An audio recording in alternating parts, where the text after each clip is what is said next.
Facebook ลาวลงสตอรี่แล้วบ่มีเพลงไทยเฮ็ดจังได๋ทุกคนจะมาสอนวิธีแต่ว่าอันนี้มันค่อยมีเนาะเพราะว่ามันค่อยเป็นอันเครือข่ายของไทยจะมาสอนวิธีแก้เด้อทุกคนขั้นตอนแรกให้ทุกคนเข้าไปที่เพจสโตร์เข้าไปคำว่าค้นหา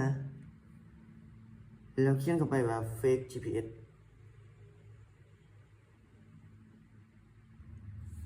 นี่เนาะทุกคน fake GPS ตัวนี้เลยเด้อสีฟ้าๆนี่เลยให้ทุกคนเข้าไปติดตั้ง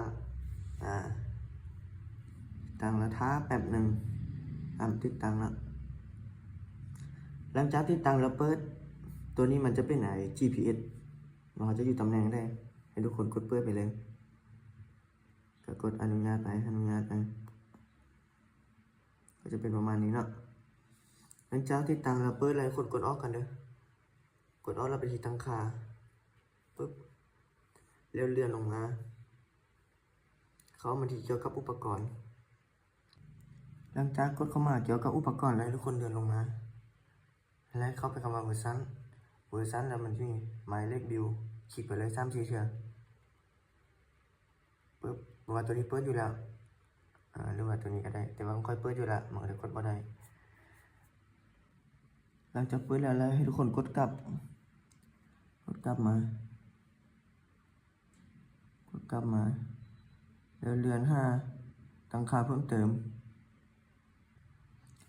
หลังจากเข้ามาตั้งค่าเพิ่มเติมแล้วให้ทุกคนเลือกเข้าไปคำว่าตัวเลือกสำหรับนักพัฒนาแอปเข้าไปแล้วให้ทุกคนเลื่อนลงมาเลยเลื่อนมาสุดๆนี่ตัวนี้เลือกแอปที่จำลองสถานที่ให้ทุกคนเข้าไปเลือกแอป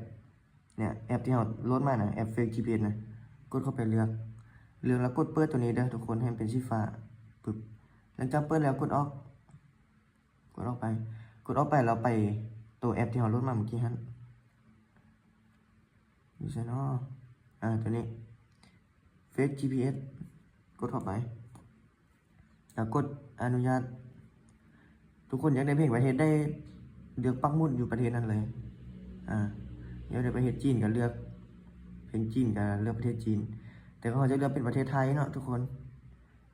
น่าจะขึ้นGPS อยู่แล้วแต่เลือกมาที่ประเทศไทยอยู่เคสได้ไกลเนาะที่เป็นประเทศไทยกรุงเทพบางกอกกันเลยก็เลือกแล้วกดตัวนี้ให้เป็นสีแดงกดปุ๊บหลังจากนี้เราก็กดออกแล้วเรากลับไปเข้าเฟซมือสตอรี่เลยกับเพิ่มรูปภาพเข้าไปแล้วก็เบิ่งเพลงแล้วเพลงไทยมันก็จะขึ้นมาเนาะทุกคนเนาะคลิปนี้ก็จบเพียงเท่านี้แล้วทุกคนคันมากกับฝากกดไลค์กดแชร์ตามให้เด้อ